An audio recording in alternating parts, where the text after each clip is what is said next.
Hola gente, ¿cómo están? Vamos a comenzar con una nueva ayudantía. En esta vamos a ver codo y antebrazo. Vamos a partir por la fosa cubital. Bueno, la fosa cubital se encuentra en la cara anterior del codo, entre el brazo y el antebrazo. Pertenece a la región cubital, que está ubicada entre las regiones braquial y antebraquial. Y tiene un carácter tridimensional al profundizarse desde la piel hacia la estructura interna. ¿Ya? Tiene límites de esta fosa cubital. Por superior tenemos la línea imaginaria entre el epicóndilo medial y el epicóndilo lateral del húmero. Por lateral vamos a tener el borde medial del músculo braquiorradial y por medial vamos a tener el borde lateral del músculo pronador redondo. ¿Qué encontramos en la fosa cubital? Vamos a encontrar el tendón del bíceps braquial, la arteria braquial, que en su porción inferior se bifurca en la arteria radial, y también vamos a encontrar el nervio mediano. El piso o fondo de la fosa está formado por el músculo braquial, ¿ya? ¿Qué elementos tenemos en la región cubital anterior? Vamos a encontrar elementos vasculares y nerviosos importantes. Dentro de los elementos vasculares encontramos la vena cefálica, que vemos en la imagen en color naranjito. También encontramos la vena basílica, que está en verde, y la vena cubital medial, que está en rosado, ya que está conectada a, ¿cierto? La vena está conectada a las dos anteriores, la zona superficial de la región.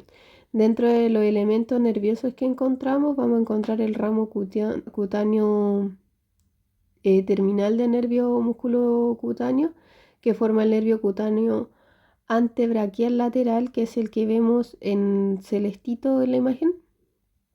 Y también tenemos ramos terminales del plexo braquial, que incluye el nervio cutáneo antebraquial medial con sus ramos ulnares y anteriores. Los ramos ulnares son los que están, los ramos anteriores son los que están en morado, sí, en la imagen. Y los ulnares en amarillo. Estos elementos vasculonerviosos pasan por la región, pero las venas mencionadas no forman parte de la fosa cubital, ¿ya? Propiamente tal, sino que la rodean en la superficie. Todo está envuelto por la fascia profunda que organiza y protege esta estructura. Bueno, en la región cubital anterior, al retirar la fascia profunda, encontramos los límites musculares que definen la fosa cubital y la estructura asociada. ¿Cuáles son los límites musculares que vamos a encontrar? El músculo bíceps braquial, que es el que vemos acá. Su tendón distal se inserta en el radio y desprende la aponeurosis bicipital, que se fusiona con la fascia profunda. Luego tenemos el músculo braquiorradial, que es este que tenemos acá. Es el que define el límite lateral de la fosa cubital. Ahí acá se me olvidó indicarles, esta es la aponeurosis bicipital. También tenemos el músculo pronador redondo, que es el que vemos acá detrásito en verde. Define el límite medial de la fosa cubital. Y encontramos además una línea imaginaria, por decirlo así, conecta los epicóndilos medial y lateral del húmero, delimitando la base superior de la fosa, ¿ya? En cuanto a las estructuras internas, vamos a encontrar la arteria braquial, que es la que vemos en rojito ahí. Entra desde la región braquial, cara medial, y se divide en la fosa cubital en sus dos ramas terminales, la arteria radial, que la vemos acá, ¿cierto? Ahí, la radial, y la arteria ulnar, que es esta que está acá más chiquitito, ¿ya? En esa se divide la arteria braquial. La arteria radial continúa superficialmente hacia el antebrazo y la arteria ulnar se dirige hacia un plano más profundo, pasando debajo del músculo pronador redondo. ¿Qué más encontramos? También vamos a encontrar el nervio mediano, ¿cierto? Que está aquí en amarillito, ubicado medialmente a la arteria braquial. Y también hay que mencionar el tendón del bíceps braquial, por acá es en celestito, que está asociada a la arteria radial por lateral. Este conjunto de músculos y estructuras cierto vasculo nerviosa dan forma y función a la región cubital anterior. ¿Qué elementos asociados a la fosa cubital hay? Pero son estructuras cercanas a la fosa cubital que aunque no forman parte de ella están relacionadas, ya que hay que mencionarla. El nervio radial, que se ubica profundo al músculo braquiorradial y lateral a la fosa cubital, se divide en dos ramos: el ramo profundo relacionado estrechamente con el músculo supinador y el ramo superficial del nervio radial que continúa hacia la superficie. También está el músculo supinador, que ya mencioné, que está localizado lateralmente a la fosa cubital sin pertenecer directamente a ella. Estas estructuras refuerzan la relación anatómica de la fosa cubital con las zonas laterales del miembro superior. Ahora vamos a ver el compartimiento anterior del brazo. Bueno, vemos que la región braquial, ¿cierto?, está delimitada por superior la plica axilar anterior, cara frontal y el músculo redondo mayor, que es la cara posterior, y por inferior el límite con la región cubital, ¿cierto?, de la región braquial o del brazo. En cuanto a la anatomía de superficie y las conexiones que tenemos, desde la plica axilar anterior hacia arriba, antes de la región del hombro y deltoidea, se proyectan hacia el brazo, y los músculos de la región anterior del brazo, como el bíceps braquial que vemos ahí en azulito, tienen su origen en el hombro, ¿cierto?, particularmente en la escápula. En cuanto a las características del brazo, osteológicas, del brazo, vamos a tener, ¿cierto?, la epífisis proximal del húmero que vemos en la imagen de la izquierda, ¿cierto?, donde encontramos la cabeza del húmero que articula con la escápula. También vamos a tener el cuello anatómico, que es la transición entre la cabeza y los tubérculos. Y vamos a encontrar los tubérculos, ¿cierto? El tubérculo mayor, que es el que vemos en celeste, es lateral y visible hacia posterior. Y el menor, que es el que vemos en rosadito, enmarcado en rosado, está por anterior, ¿cierto? También está el surco intertubercular, que está entre medio ahí en naranjo, que es el canal entre los tubérculos por donde pasa el tendón del músculo bíceps braquial, y está asociado al compartimiento anterior del brazo. Ya estas estructuras permiten comprender la relación entre las regiones musculares y óseas del brazo.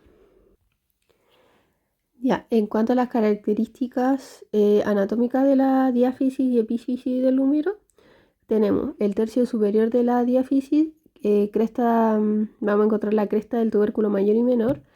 Está la cresta lateral asociada al tubérculo mayor, ¿cierto?, y la cresta medial, que está asociada al tubérculo menor. También encontramos el cuello quirúrgico, que es una zona estrecha del húmero, ¿cierto?, donde suelen realizarse las amputaciones. Ahí está marcado en azulito. En el tercio medio de la diáfisis tenemos, ¿cierto?, la diáfisis humeral, que es el cuerpo del húmero, y la tuberosidad deltoidea, que es el punto de inserción del músculo deltoides con la forma de V, ¿cierto? Ahí lo pueden ir viendo en la imagen. Luego tenemos la epífisis distal, ¿cierto?, que por la cara anterior, que vamos a encontrar el cóndilo humeral, que es la superficie articular, que está dividida en tróclea y capítulo humeral. La tróclea hacia medial se articula con la ulna, y el capítulo humeral hacia lateral, más redondeado, se articula con el radio. También encontramos los epicóndilos, medial más pronunciado, lateral menos evidente, y ambos presentan crestas supraepicondulares, medial y lateral. En cuanto a las fosas articulares, encontramos la fosa coronoidea sobre la tróclea que recibe el proceso coronoide de la ulna y la fosa radial sobre el capítulo para la cabeza del radio. En el corte transversal que vemos, la forma trigonal que tiene el húmero la vemos ahí en el corte transversal con 3 caras, ¿cierto? Por posterior, anteromedial y anterolateral, y más redondeada hacia la diáfisis media e inferior.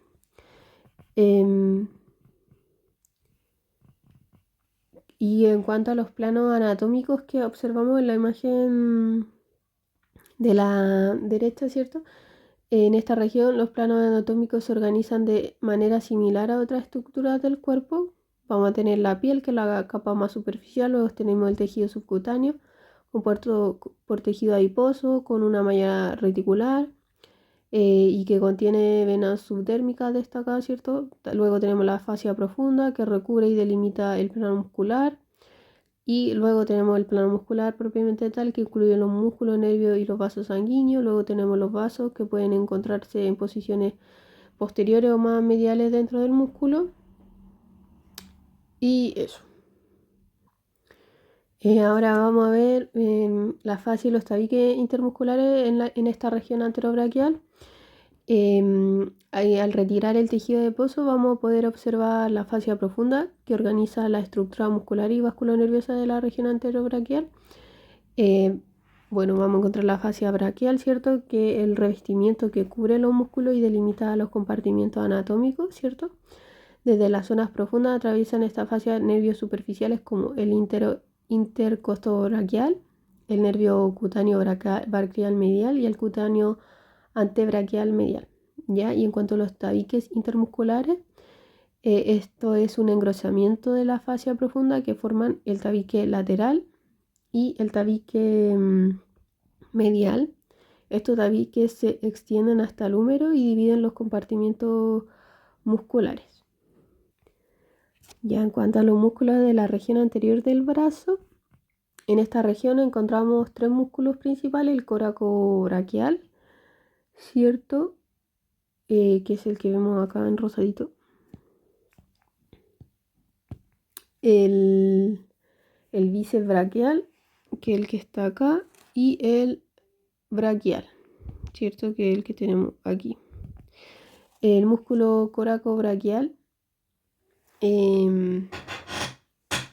tiene un origen en el proceso coracoide de la escápula, la inserción en el tercio superior y medial de la diáfisis del húmero. La inervación de este músculo viene dada por el nervio músculo cutáneo, responsable de la activación muscular profunda, mientras que la sensibilidad superficial está dada por otro ramo nervioso, ¿ya? Eso ténganlo en cuenta. La función de este músculo coracobraquial es elevar el brazo y descender el hombro, actuando como agonista y sinergista en estos movimientos. Y en cuanto a la vascularización de este músculo coracobraquial, está dada por la arteria braquial, ¿ya? El músculo coracobraquial es menos visible claramente, superficialmente, pero su rol es clave, ¿cierto?, en la movilidad y estabilidad del brazo. Luego tenemos el bíceps braquial, ¿cierto?, que ya lo habíamos mencionado. Es un músculo con 2 cabezas. La cabeza corta, que está en rojito, es más medial y tiene su origen en el proceso coracoide de la escápula. Y la cabeza larga, que está ahí rayadita en azul, tiene su origen, es más lateral y tiene su origen en el tubérculo supraglenoideo y atraviesa la articulación glenohumeral y recorre el surco intertubercular del húmero, ¿ya? Su inserción está en ambas cabezas, ¿cierto? Ambas cabezas convergen en un tendón que se inserta en la tuberosidad del radio y además presentan la aponeurosis bicipital que ya habíamos mencionado, ¿cierto? Hacia medial y una expansión que forma parte del techo de la fosa cubital, ¿cierto? La inervación de este músculo está dada por el nervio músculo cutáneo y la irrigación por la arteria braquial. En la función de este músculo a nivel del codo, flexión del antebrazo sobre el brazo y supinación del antebrazo gracias a su inserción en el radio. Y a nivel del hombro, la función de este músculo es la abducción y rotación medial.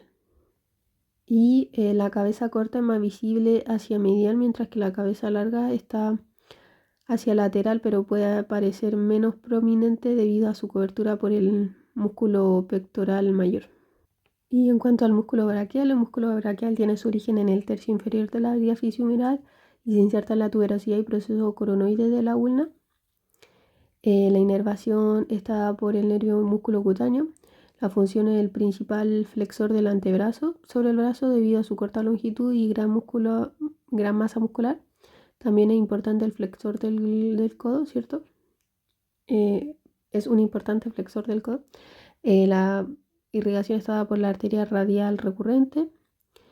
Y este músculo, al ser corto, genera una mayor fuerza de polea, lo que lo convierte en el principal flexor de esta región. Como ya lo veníamos mencionando, ¿cierto? La arteria braquial es la principal responsable de la irrigación de esta región.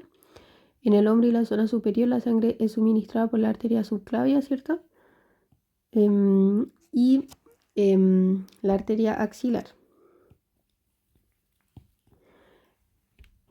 que la arteria axilar que luego se convierte en la arteria braquial en el borde del músculo redondo mayor. Ya en la zona inferior, la arteria braquial se divide en dos ramas, la arteria radial y la arteria ulnar en la fosa cubital, ¿ya? La arteria braquial profunda emite ramas hacia la parte posterior como las arterias colaterales media y radial, mientras que en la zona medial se encuentran las colaterales unares superior e inferior. Todas estas arterias se anastomosan formando un círculo en el codo. Y eso, ahí se pueden detener a ver cada una de ellas que está ahí marcadita. En cuanto al drenaje venoso de la región del brazo, existen dos tipos de drenaje venoso, ¿cierto? Está superficial y profundo, siendo el superficial el más destacado. En la zona del codo se pueden observar la vena mediana, que también es llamada intermedia del codo, que forma una M en su disposición. En el brazo las principales venas son la cefálica, ¿cierto? Que está ahí marcadita en verde. Y el lateral, y la basílica, que está marcadita en morado, que está más media. La vena basílica perfora la fascia y se conecta internamente con las venas braquiales profundas que acompañan a la arteria braquial. Y por su parte la vena cefálica perfora la fascia en el borde inferior del deltoide y asciende hasta el triángulo delto pectoral, alcanzando la transición de axilar subclavia. En la región superficial destaca la vena cefálica y basílica, mientras que en la profundidad se encuentran las venas braquiales, ¿cierto? Que acompañan a la arteria.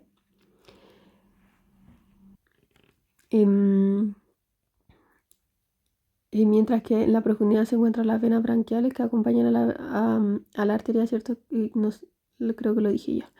Estas venas se fusionan para formar la vena braquial, ¿cierto? Que se convierte en la vena axilar. La vena cefálica llega a la transición subclavia axilar, mientras que la vena basílica se profundiza y forma el hiato basílico, conectándose con las venas profundas del brazo.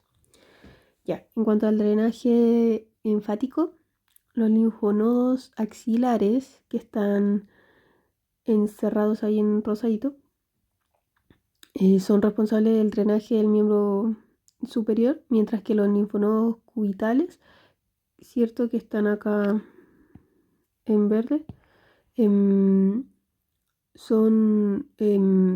drenan la linfa del antebrazo, ¿cierto? Los linfonodos axilares reciben drenaje de los grupos colectores linfáticos superficiales, medial y dorsolateral, y y de los linfáticos profundos, perdón, que siguen el curso de las venas. En la región braquial, los nervios más importantes son los nervios cutáneo braquial medial y cutáneo antebraquial medial, que se encargan de la inervación sensitiva de la cara medial del brazo. Para la inervación de los músculos, el nervio músculo cutáneo proveniente de del fascículo lateral, principalmente de C5 a C7. Es fundamental y aquí inerva todo el compartimiento anterior del brazo, como ya habíamos mencionado anteriormente. Otros nervios como el nervio mediano, el nervio ulnar, el nervio radial, tienen un papel accesorio y se destacan especialmente en el compartimiento posterior, donde el nervio radial tiene un papel más relevante. Bueno, acá podemos ver los nervios superficiales de la región braquial. Destacan el nervio intercostobraquial, el nervio cutáneo braquial medial y sus divisiones, cuya área de inervación está marcada en azul, ¿cierto?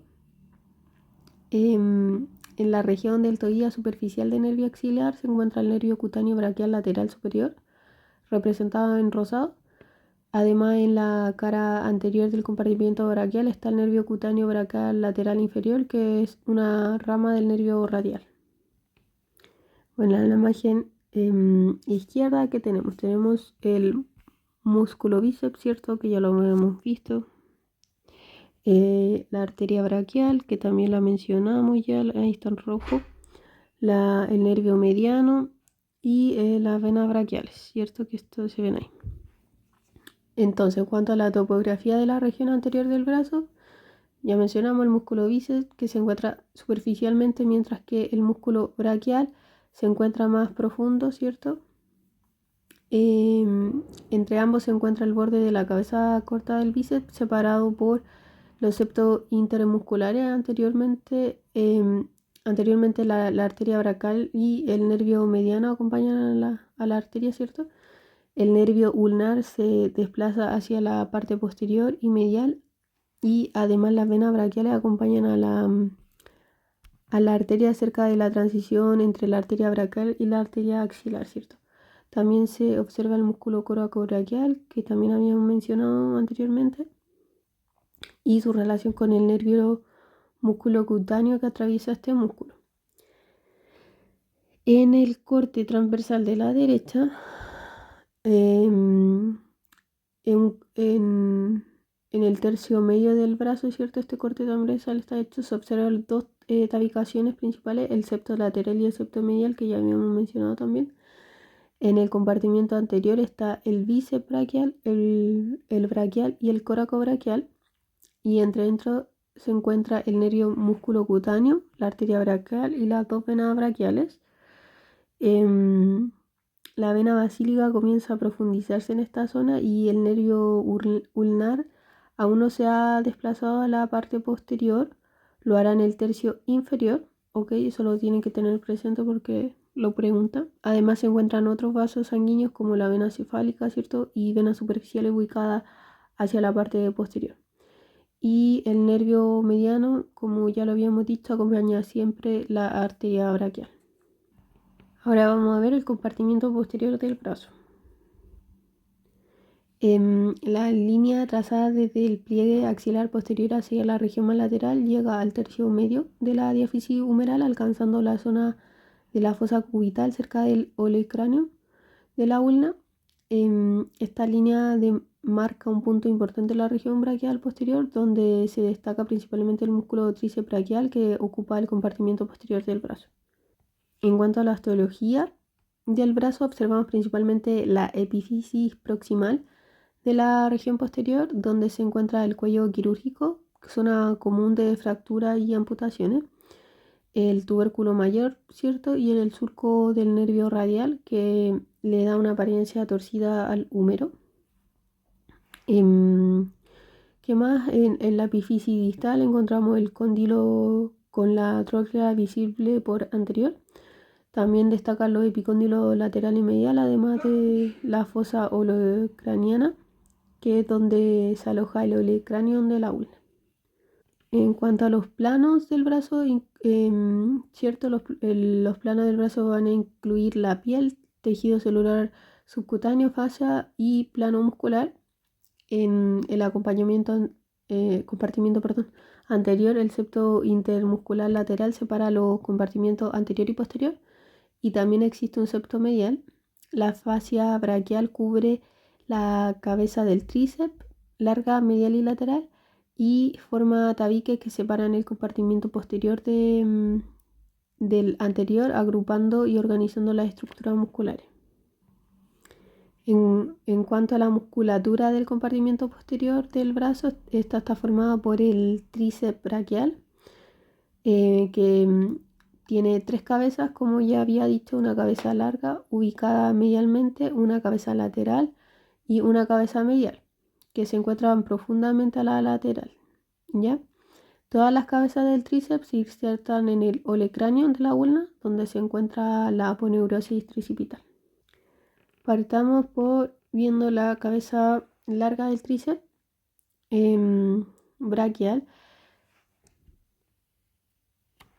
Tiene su origen en el tubérculo infraglenoideo de la escápula y su inserción común en el olecráneo de la ulna, junto con las otras 2 cabezas, ¿cierto?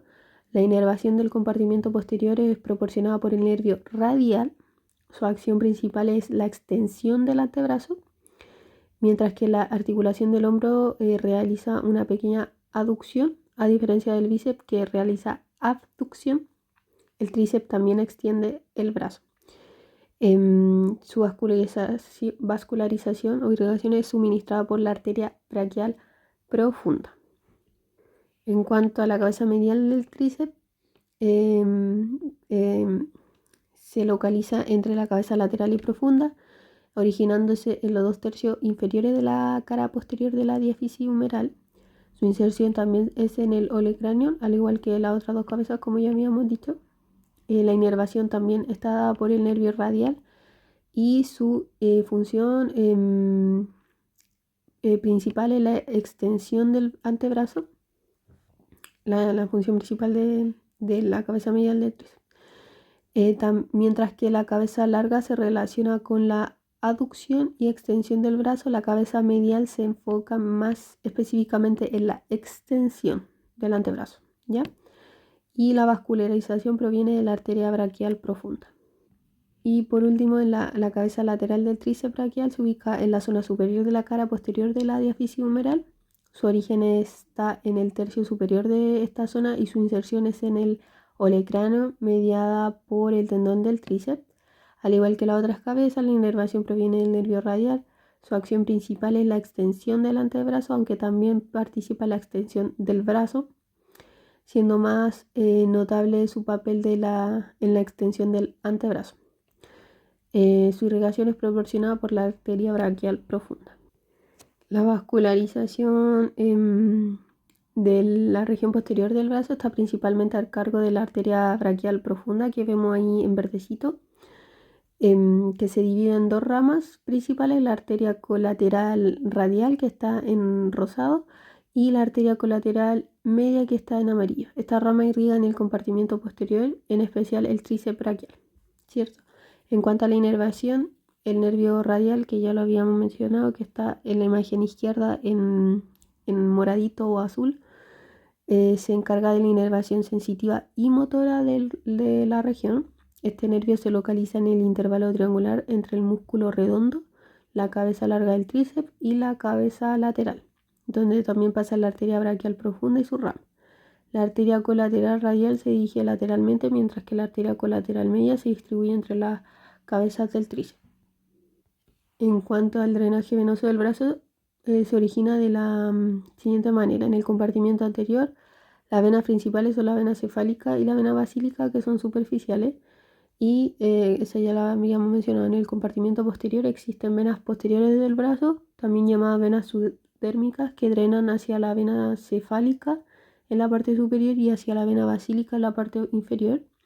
También vamos a encontrar venas circunflejas humerales posteriores más superficiales, que acompañan a los nervios correspondientes de la región.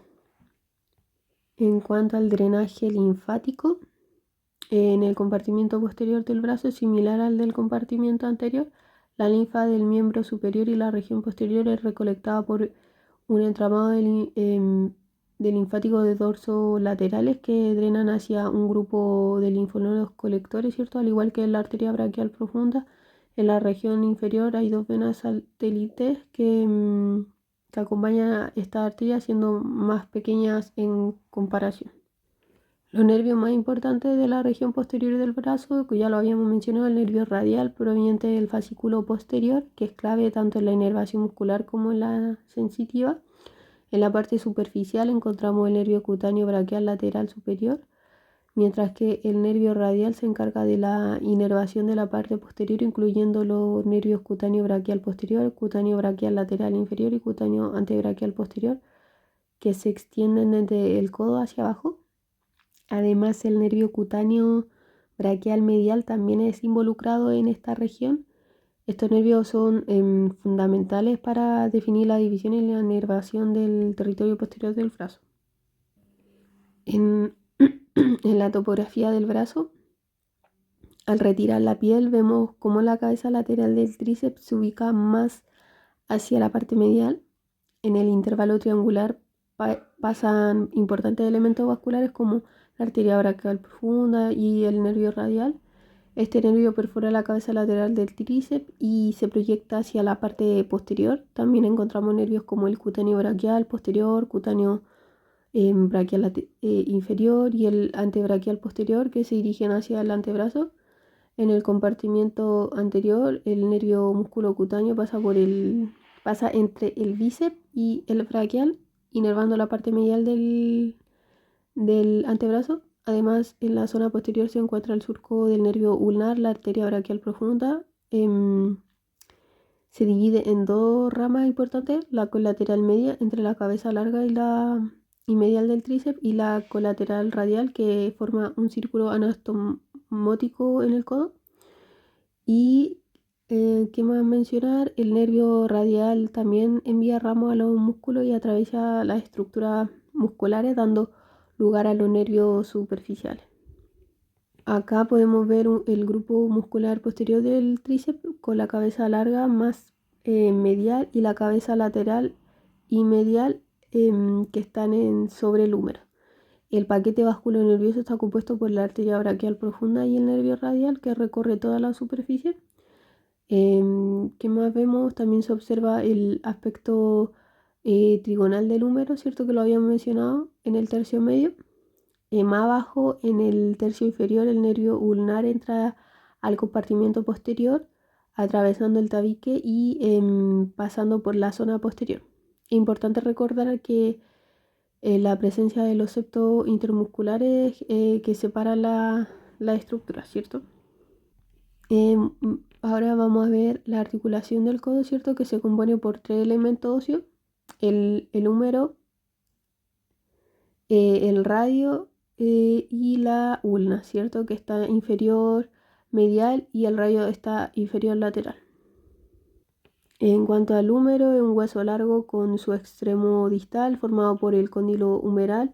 Este cóndilo tiene dos superficies articulares: la tróclea medial cilíndrica con una depresión central, ¿cierto? Y el capítulo, que es lateral y esférico.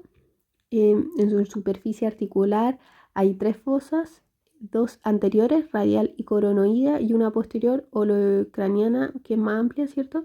También destacan los epicóndilos medial y lateral, que sirven de inserción para los músculos del antebrazo. Por una vista anterior se observa el cóndilo con la tróclea y el capítulo y los dos epicóndilos. La fosa coronoidea está medial sobre la tróclea y la fosa radial está lateral sobre el capítulo. Desde una vista posterior se destaca la tróclea y el surco para el nervio ulnar en la porción medial del cóndilo. El capítulo no es visible por su extensión posterior muy limitada. En esta vista inferior del húmero se observa claramente la tróclea con su forma cilíndrica y depresión central, y el capítulo, que está orientado hacia adelante, ligeramente hacia abajo, ¿cierto? Entre ambos se encuentra el surco capítulo trocleal. También se ven los dos epicóndilos medial y lateral y parcialmente la fosa olecraniana. El radio es un hueso largo. En su extremo proximal tiene una cabeza cilíndrica con una depresión central llamada fobia, ¿cierto? Que se articula con el capítulo humeral. Tiene un cuello angosto y una tuberosidad para la inserción del bíceps braquial. Hacia distal, el radio toma forma triangular con 3 márgenes y 3 caras. Desde una vista anterior se observa la cabeza radial con la fobia, el cuello y la tuberosidad radial orientada hacia medial. En el tercio medio el radio tiene una conformación triangular con el margen anterior lateral y el margen interóseo medial donde se inserta la membrana interósea. Y desde una vista posterior se distingue la cabeza radial, la tuberosidad radial parcialmente, el margen interóseo y el margen posterior. La úlna es un hueso largo. En su extremo proximal destaca el oleocráneo, ¿cierto? Eminencia ósea posterior y las carillas articulares sobre la escotadura troqueal en forma de C que se articula con la tróclea humeral. Esta escotadura se extiende hacia inferior y anterior formando el proceso coronoides. Distal al proceso está la tuberosidad de la ulna para la inserción del músculo braquial. Lateralmente se encuentra la escotadura radial que articula con la cabeza del radio. Desde una vista anterior se observan las carillas articulares con la escotadura troqueal y la escotadura radial. Distalmente la tuberosidad continúa hacia inferior formando un prima con márgenes y caras donde el margen interóseo lateral es para la membrana interósea. Desde una vista posterior se observan el olecráneo, el proceso coronoides, la escotadura radial y el margen posterior. Y finalmente vamos a ver las articulaciones. Ya, el codo tiene 3 articulaciones dentro de la cápsula, dentro de una cápsula articular común, ¿ya? Está la húmero ulnar, ¿cierto? Que vemos encerrada en celeste. Es una articulación sinovial tipo ginglimo, permitiendo flexión y extensión. Se forma entre la tróclea humeral y la escotadura troqueal de la ulna. Luego está la articulación húmero-radial, que está encerrada en verde. Esta articulación es de tipo sinovial tipo esferoidea, que también participa en flexión y extensión, permite el giro del radio al articular con la ulna. Se forma entre el capítulo humeral y la fobia articular de la cabeza del radio. Y por último, encerrada en naranjito, tenemos la articulación radio-ulnar proximal, articulación de tipo pivote que permite la pronación y supinación. Se forma entre la circunferencia articular de la cabeza del radio y la escotadura radial de la ulna. El radio gira sobre la ulna en estos movimientos. La cápsula articular del codo cubre de las 3 articulaciones, la húmero-ulnar, húmero-radial y la radio-ulnar proximal con una única cápsula. Se extiende desde las fosas coronoidea y radial del húmero avanzando hacia medial y lateral. Esta cápsula tiene los siguientes refuerzos. Allí están en la imagen, ¿cierto? El ligamento refuerzo anterior, el ligamento refuerzo posterior, el ligamento colateral ulnar hacia medial, ligamento colateral radial hacia lateral y el ligamento anular del radio que rodea la escotadura radial de la ulna y la cabeza del radio, permitiendo la congruencia articular entre ambos huesos. Luego tenemos el ligamento anular que mantiene la congruencia entre el radio y la ulna durante su giro en la pronación, permitiendo que el radio se desplace sobre la ulna mientras que ésta se mantiene inmóvil. Es crucial especialmente en la porción proximal del antebrazo. Además, el ligamento cuadrado refuerza la escotadura radial de la ulna. Entre la ulna y el radio existe una unión fibrosa de tipo sindesmosis gracias a la membrana interósea, cuyas fibras son oblicuas. Inferior al ligamento anular y superior a la membrana interósea se encuentra la cuerda oblicua, un engrosamiento de tejido conectivo con fibra orientada de manera opuesta a la de la membrana interósea. Bueno, y por último, los movimientos articulares del codo y antebrazo incluyen la flexión y extensión, ¿cierto? Estos movimientos consisten en la apertura y cierre de la articulación, lo que permite que el ángulo entre el brazo y el antebrazo se reduzca en la flexión o se aumente en la extensión. Y también está la pronación y la supinación, ¿cierto? Durante la pronación, el radio gira sobre la ulna, colocándose por encima de ella, lo que hace que la palma de la mano quede hacia abajo. En la supinación, el radio y la ulna vuelven a su posición anatómica original con la palma de la mano hacia arriba. ¿Ya? Esa sería la ayudantía de hoy, gente. Cualquier duda, consulta, ahí ustedes, como saben, me escriben por el grupo, me escriben por interno, como prefieran. Ahí nos estamos viendo. Que tengan buena semana, chaito, gente.